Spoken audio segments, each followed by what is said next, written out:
Hello and welcome back to Bourbon Barrel Talk. I'm your host, Scott Minton. Today we're back in the Brock Bourbon Bar and we are getting it on with some Mashbill talk. Mashbills? Mashbills. Mashbills. Everybody needs to know them. Everybody needs to know them. Well, I don't think they need to know them, but it's good to, if you get to see one, Okay, you can understand them. it. Yes. understanding it and then also understanding your flavor palette. That your is true. profile. Level. Absolutely. Like if you're drinking something and you're like, man, I really like that. What's in that? And then this will give you an opportunity then to go back in and say, hey, what else is like this? Right. What other distilleries are using a similar mash bill? Now, the yeast strain, they never really tell you, but at least you'll know kind of what's in your wheelhouse. Absolutely. Mm-hmm. So let's get rocking through this here, and we're drinking what we feel like drinking. So we're probably not going to talk too much about that. We're just going to dive into these old mash bills here. So what I found unique was the fact that Barton's mash bill is very widely known, but it says unknown. I wonder why that is. I don't know. Is it because the owners of Barton's, because it is a Sazerac. It is a Sazerac product, but like Barton is just really extremely well known as 75-13-12. I mean, it is what it is. Maybe they don't like to be published or whatever. I don't know. I mean, it is a weird one because now we did get this from a particular website. We did. We got it from somebody's website that, but they're a reputable bourbon, thing. They follow a lot of bourbon companies, things like that. I'm surprised that there's certain things on here that are listed as unknown that I felt like were kind of known. But also, I felt like the list is a little incomplete because there's some things that are missing. So. Right. Oh yeah. Okay. Oh yeah. And we're also assuming that this list is possibly somewhere around the range of 2 to 3 years old because it's still, as an example, early times is still showing underneath of Brown-Forman. Correct. So I think the big thing that I knew, but I guess I thought it was different because I thought Dickel and Jack Daniels were very similar mash bills. I thought they were the 84-88, but Jack Daniels are actually 80-8-12. Yeah. So 80% corn, 8% rye, 12% malted barley. So whereas Dickel's 84-8-8. Okay. So what's funny is Dickel's isn't on this. It doesn't even have the char level, unlike the Jack Daniels. oh really? Yeah, where Jack Daniels is a number 3. Double checking. Pretty sure number 3 char, possibly no, it's a number 3 char, and it says unknown on here for Dickel. Yeah. Huh. For all three of the Dickels, Yeah. it says unknown. And it might be just something that, they couldn't acquire. Yeah. Sometimes you can get mash bills off their website. Even sometimes whenever you get certain bottles from like certain websites that are sell them, sometimes they'll put a little bit detailed information of what the mash bill is. Which I'm assuming probably Dickel's more of a 3-4, somewhere in that range, typically. Yeah, I would say that it's probably definitely in that 3-4 range. But I also think that with Brown-Forman, like everybody knows, massive OFO fan, right? I love it. Shocker. What you drinking there? I'm drinking OFO. But, the OFO mash bill is that 72-18-10. And, but it's a char level 4. But most of the other things, like Jack Daniels, which is also the other largest product that they serve, it's a char 3, and their mash bill is completely different. So, but they use a very similar yeast strain for both, which is why you get those banana notes. Mm-hmm. Yes, I mean the other Brown-Forman stuff, such as like Woodford. I mean that's still I would assume that the Woodford has the exact same mash bill as Old Forester. Exactly, that's same what I thought. entry proof, same char. Yeah. So you can only attribute that possibly to the yeast because everything else is kind of coming in about the same. Yeah, and I would say they're probably in very similar structures, being aged and all that. So, were there any mash bills that shocked you? Like when you sit back and you think about it. First off was Angel's Envy, with them having the same mash bill as Brown-Forman.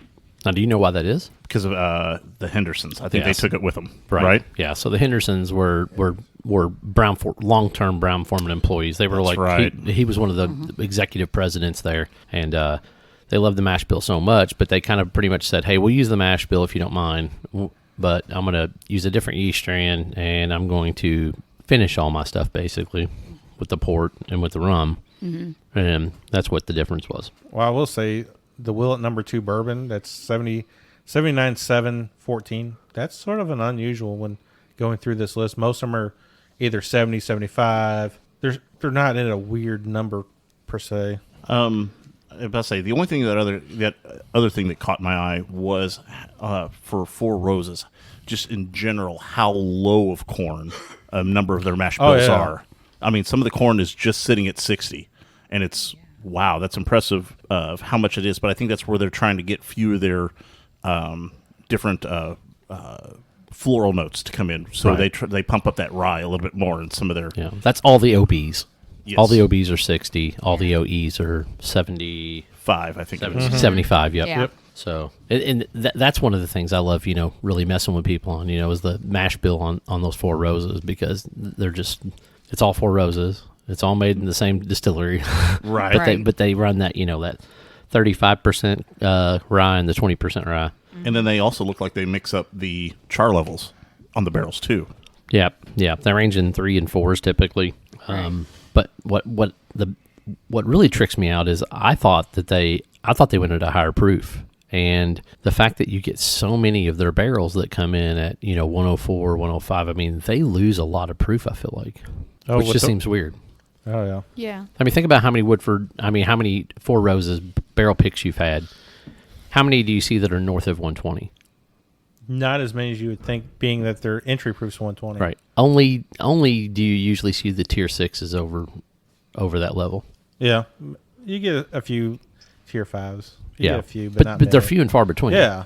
I mean, I think we have to also consider that, for our area and for the knowledge we have, we also have to consider, we always, many places talk about, certain places in the rick house, certain corners of the rick house, which floors or levels things are coming from. Because, I mean, I can put one thing right back at you, because we know your historical hatred for Henry McKenna. Shocker. But the thing is that if you really think about it, it's the the GTS Brown, bottle and bond is the same mash bill. Yeah, it is. But just aged a little different. Could be somewhere else different in a rick house. That's the one thing I can never get. Like, I just don't like McKenna. Like, and I think it's that single barrel type thing that they've done that, like, I guess their single barrels are just so inconsistent that they're just not really that good. But I mean, Heaven Hill blended stuff. I mean, just like it hits right. Yeah. Oh yeah. Granted, Heaven Hill is very distinct with the mash bill that they're running as well. They're usually running right around that 78% corn. So it's all fairly high corn. I mean, 78, 10, 12. Yeah. And then I think mellow corn is like 84-10 or something, or 84-14 or something like that. 88, 12. Or 12. 88 and 12. Okay, Yeah. I knew it was 80% corn. I wasn't sure exactly what it was. So going through this list, the one that sort of stands out to me, because if you look at most of these, they're all using the same mash bill for multiple different brands. They're product Yeah, lines. they're product products. lines. Now you go to Willet, for whatever reason, they decided there's going to be 4 different bourbon recipes, and they only had probably 5, 6 maybe lines. Yeah, I think they even double up some of their lines. Like Rowan's Creek and Noah's Mill. I think are the same mash bill, but I think aged differently. But I'm like, okay, guys, let's figure this out.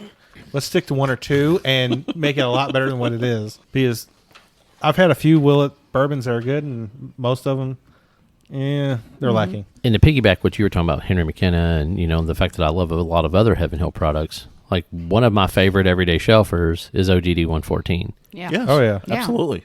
But one of my most hated bourbons is Basil Hayden. I think exact same mash bill. Different proof. Wait, what was the first one you said? OGD 114. Oh, Granddad 114. Yeah, I just studied Basil Hayden's mash bill, and I was like, whoa, that's way more rye than mine. Yeah. Yeah, well. Yeah. And I like it, and I usually hate ryes, and so like I'm going through something right now. Yeah. So, and I think it's just for me, I love the spice that rye gives off, and some of those fruit forward notes that come off of most ryes that if it's distilled properly, and when you water down Basil Hayden so much, it takes everything away from it. Yeah. And I think that's the big thing there. Because there's not a Basil Hayden that's over 100 proof, is there? No, they're all 80 proof. I mean, I have not seen a Basil Hayden over 80 proof. Okay. I don't drink Basil Hayden. I've never really looked at it. I've tried it, didn't like it, moved on. I've gotten a few as gifts over the years, so it's one of those things. I look at it, I'm like, thank you. Bless your heart. I'll make a good cocktail. I used to love Basil Hayden. Y'all done soured me. Sorry. So the one big thing that I always loved is the fact that for the longest time everybody said that Michter's is early times. It's old early times, like the OG Brown-Forman mash bill. Yeah. And go look. Yeah.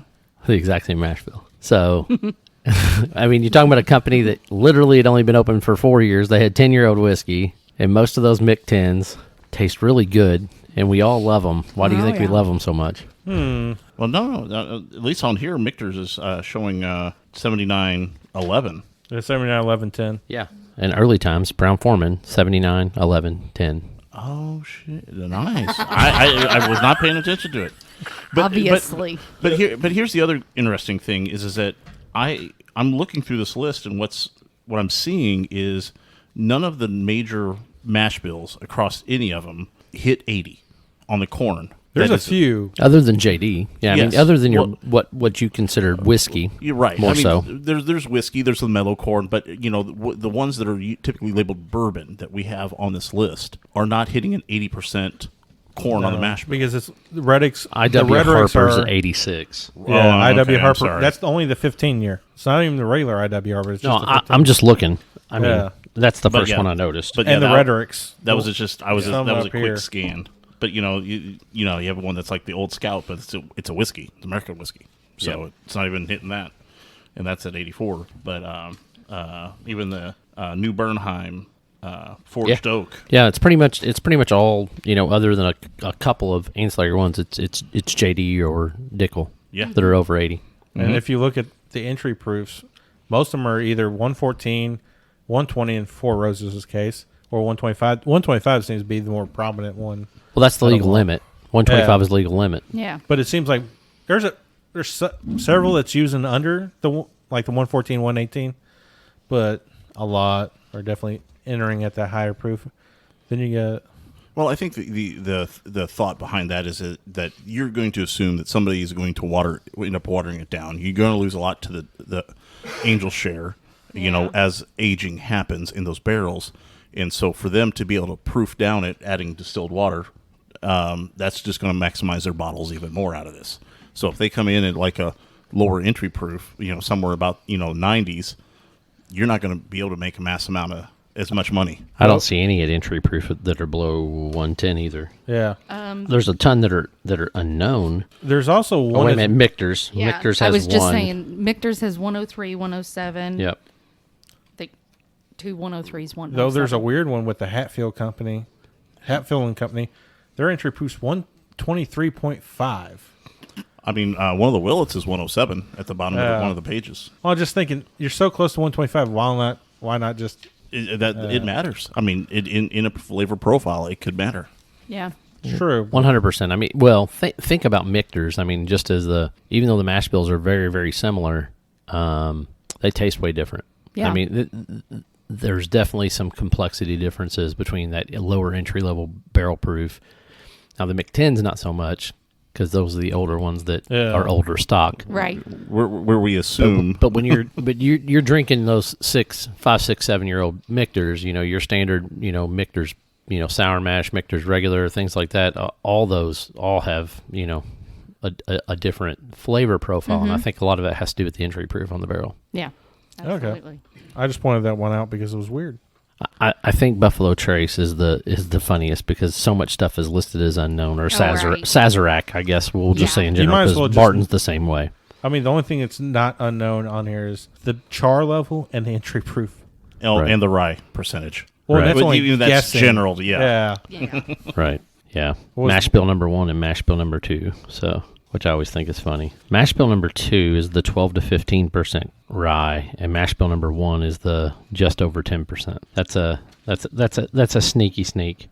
Yes. Okay. So Bullet was the one that surprised me because for years we always heard Bullet was sourced Four Roses. Right. And maybe still their older stuff is, but I guess their 10 years is actually old enough to be their own, that they're running 68-28-4, which is a really odd mash bill. Well, I think that some of their stuff still carried over from the Stitzel Weller whenever they were there. Well, they just moved from there, right before COVID, Right. So 2020. yes. So about 2019, I think whenever we did the tour over there, Right. it was around 2018, 2019, they were actually starting to pump out their own juice. They Right. went into barrels for storage.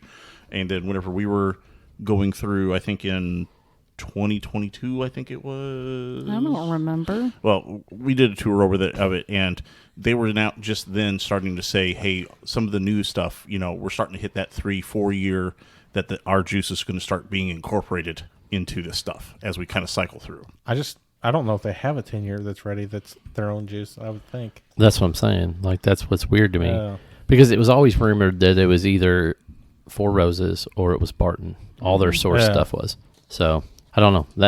That's the one thing in this that throws me off a little bit. Unless they were just, whoever put this list together was assuming it, which would be weird. And what are we missing? I know there's some stuff on here missing, and we had talked about it earlier, but my brain is defuncted right now. I can't remember exactly what we're missing. I mean, some of the stuff that I see that we're missing, over the past couple of years has been like Castle and Key. Castle and Key, New Riff's not New on Riff's here. on here. Yeah. Or no, minor case was on here. Yeah, Minor Case is the only one of theirs that's on here, though. Well, that's Right. Minor Case's source, though. Yeah. Yeah. Yeah, because those are finished in sherry, I think. Yep, it's MGP. Mm-hmm. Well, you don't have many of the rye mash bills either. You have some of the rye mash bills, but not all of them. Right. I'm not seeing Wilderness Trail on here. Wilderness Trail's not on here. Yep.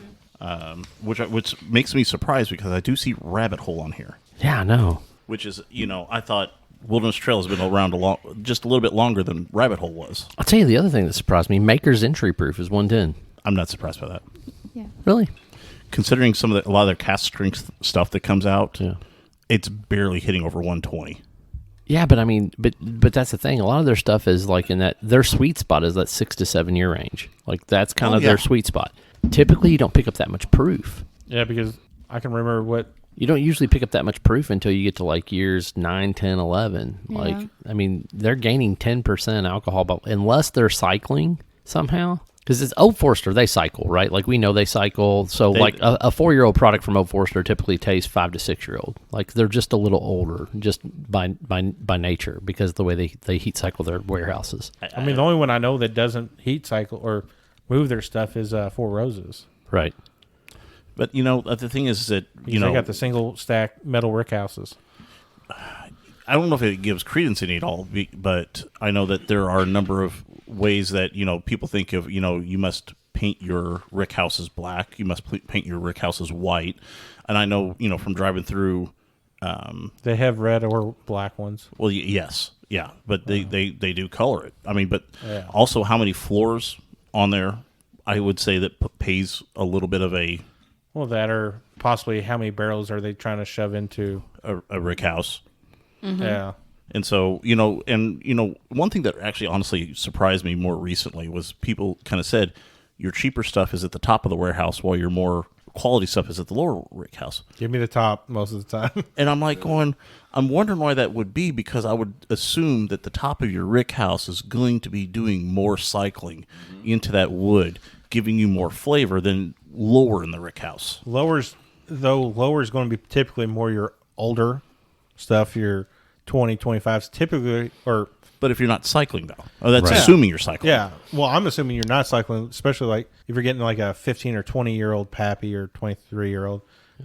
I would say most of those are probably going to come from the first floor or near there, just because you're not going to lose as much to the angle share, I would think. Yeah, but that also, does that restrict you on how much depth you get into that wood? Well, I mean, if you're leaving it for 20 years or Yeah, if you're It leaving may it in for a not longer matter. period, right? Yeah, Yeah. it's not going to make a difference. I mean, the angel share is going to be greater on those higher tiers because of evaporation. Mm-hmm.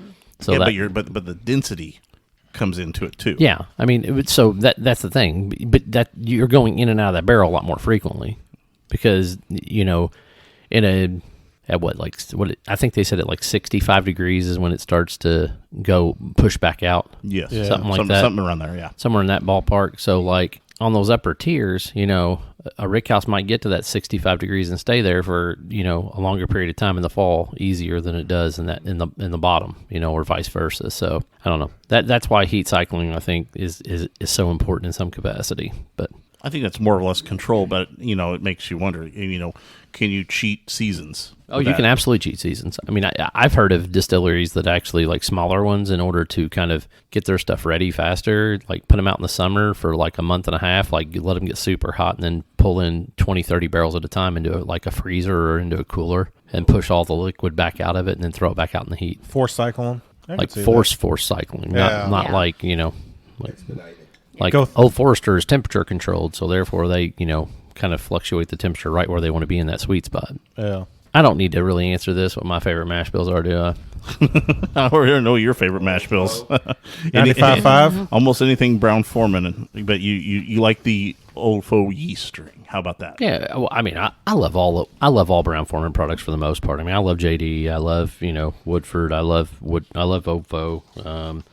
It's funny when you sit back and look at it, but even when you look at like Wild Turkey, 75, 13, 12. yeah, I mean, there's not a lot of variance between it and Old Forester's label, so but Probably it's also what made our very concoction very good when we did the chips. 100%. I mean, I'll agree with that because we even have Cooper's Craft on here, and that's one of my daily drinkers. I mean, it's nice, cheap, 100 proofer. It's what I enjoy out of it. It's pretty easy. I'm fully with that. Now, by definition, bourbon comes from Kentucky. No. No. Bourbon is no. The only way that you can, by law, the only way that you can have the name Kentucky Straight Bourbon, it has to be all done in Kentucky. Yes. Now, you can be called bourbon, but you can be done anywhere. anywhere in the U.S. Anywhere in the U.S. Bourbon continent. is a unique to American product. It's an American spirit. You can make bourbon in Alaska or Hawaii. Okay. So how big would this list be if it's including not Kentucky straight bourbon? Well, not all these are produced in Kentucky. Yeah. The vast majority are, but Yeah. there's a few that aren't. But I mean, there's a lot of craft distilleries that aren't on here. Right. There's some more major ones. Green River's fairly newer. Yeah. Yeah, OZ Tyler's not on here. Yeah. Green Yeah. River. Right. MGP isn't on here. I mean, No, let's there- be honest. there's There is one. one, the There's- 95.5, yeah. but it's the rye mash bill. It's not Yeah. any of their other standard stuff. Correct. I mean, it- MGP is known for the 21% rye and the 35% rye. And then they're also Yeah. known very strongly for, and then there was another one, the minor case, the Yeah. 51% rye, Yeah. 45% corn. I Right. mean, so there's different things that they're known for. It's just, it's weird that they didn't put like their 3 or 4 main mash bills. They only have the 95.5 listed. Yeah, Right. if you actually look under the Luxco, it'll actually show you the MGP and Heaven Hill sourcing with their mash bills. Ooh, there we go. So under Luxco, Yeah, right yeah, there. just the 95.5 though. They're only showing the MGP source right there. Yep, Mm-hmm. and the other one, but crazy. Weeders, though, that's the other thing that kind of threw me for a loop. I was kind of shocked at how similar all the weeders were. They're right around that 16% wheat. Yeah, Yeah. there's very small variance. Somewhere between 10, I think just between 10 and 20, Yeah. and they don't vary outside of that. Yeah, Redemption looks like it's the highest at 45%, Yeah, which I don't think I've ever had a Redemption weeded. I haven't. That would be Cast on Key. No, is there- Redemption's its own label. I mean, it's Yeah. under MGP, but it's one of their Okay. newer labels. It's like trying to think what- Rossville and all those. Those are Okay. all. I'm trying to think what Cast on Remus. Key calls theirs. Yeah, I don't know, but It's been a while. I've never had the Redemption weeded, which I thought I was shocked. I've had Redemption rye. I've had a couple other Redemptions, but I've never Right. had their weeder. Yeah. I bet. Looking at mash bills, we've got to pick a favorite. I've already got mine. Everybody knows it. We don't have to Yeah. guess. I'm going to say mine's probably pretty easy to figure out. Yours is too. probably pretty easy. You're probably going straight turkey. Oh yeah. At 75, 13, 12. Yep. I have to go for the Ofo mash or the more Brown Foreman mash bill because I just like that general. I mean, I like the Ofo. I'm a very big fan of the Woodford Double Oak, and I like the Cooper's Craft. All come from that same mash bill range. Oh yeah. Now, Barbara's a high rye person. I am. There's not really necessarily that many ryes on There's there. not a lot of ryes on there, but there's a lot of high rye whiskeys or bourbons, Yeah. I guess what I would call. Yeah. I mean, MGP would probably be up in my top 3 mash build. So see, that's contenders. funny. So I love MGP, massive MGP guy. But I will say I tend to lean more towards the 36% rise. Okay. Yeah, the Four Roses as you were saying earlier. No, No. MGP for the 36% the mash bill. Gotcha. Yeah, because they have it 71, 36. No, wait a minute. That doesn't add up. No. It could be 61, 30, 61, 36. 36. Yeah, 4. 4. Yeah. So 60, 30, 36, 4 is the one, and then the other one's 70, 21, 4. So Or you got the 95.5. or you got the 95.5, yeah. Just wonderful. Or your next best friend, the Basil Hayden. Oh God. But I love that mash bill. I do love it. That mash bill's But great, it's above OGD. 100. Yeah. 100 or higher. Yeah. Yes. Barbara, do you have something you got? I'm still, I don't know. She's You're struggling. stumped. I'm on the struggle bus today. That's okay. It's all good. Yeah, because, really, they left out most of Right. the rise or really high rise. Yeah. Right. Or the rise that are listed, I've seen us just said as unknown. Like Yeah. like Yeah, the there's MG a whole rise. bunch of So those. what's your favorite rye? I really like Bullet Rye. Bullet rye? Bullet Okay. Rye is a really just a general pour for me. That is an MGP sourced. Yeah, 95.5. I know that. 95.5. 95.5. Yeah. I think that's probably right around where Yep. I'm going to be. Though there's so many that use the 95.5. There are. I mean, the Yeah. MGP, let's be honest. I mean, That's an empire. right. It is. And the funny thing is, I mean, and most people don't know this about MGP. They're corn growers. I mean, it's a corn company. Like Yeah. Oh, yeah. That's what they do. They grow mass quantities of corn, and they wanted to find a way to make sure that they didn't have any unused corn every season. So they bought a distillery. They bought the Seagram's plant, and they started making whiskey. Yep. Thank God for that. I know. So kind of crazy, you know. Yeah. I'll tell you the one mash bill that I want to see more of, and they're out there, but they're few and far between, is the 80-10-10. Yeah. I'm with you on that. Well, that falls under that category that I was talking about earlier. It was Right. like going, there's not many bourbons out there that's called a bourbon Right. at 80. Right. Yeah. Yeah. So No. that'd be actually an interesting to see who has that out there. Maybe we need to Yep. maybe hunt one down and A taste lot it. of people use it to blend. I could see that. They use Okay. it to blend because it gives it balances out some of the spice with a ton of sweetness. So Okay. Right. It probably a little slightly that sweet corn kind of heavy sweetness in there that It- kind of. I have a feeling I it know also adds a somebody will ton buy it. of mouthfeel Oh yeah. because it's got a ton Viscous. of malted barley. Okay. Yeah. Yeah. So I don't know. Well, I think that's our episode on mash bills. Kind of unique, kind of different. We wanted to think about something that most people haven't talked about. We hope you enjoyed it. I want more mash bills in my life. I need more mash bill. More mash bills. More mash bills. So, Like more cowbell, more mash bill. So if you want to find Bourbon Barrel Talk, you can find us on Facebook, the Instagram, or the Twitter. You can also email us at bourbonbarreltalk@gmail.com. Make sure you hit the subscribe button, whether you're on Apple, Spotify, Pandora, Google, whatever. Get those episodes as soon as they hit. This is Scott, Nick, Barbara, Carl, and the Peanut Gallery Kofi signing off. Peace. See ya. Peace out. Prost.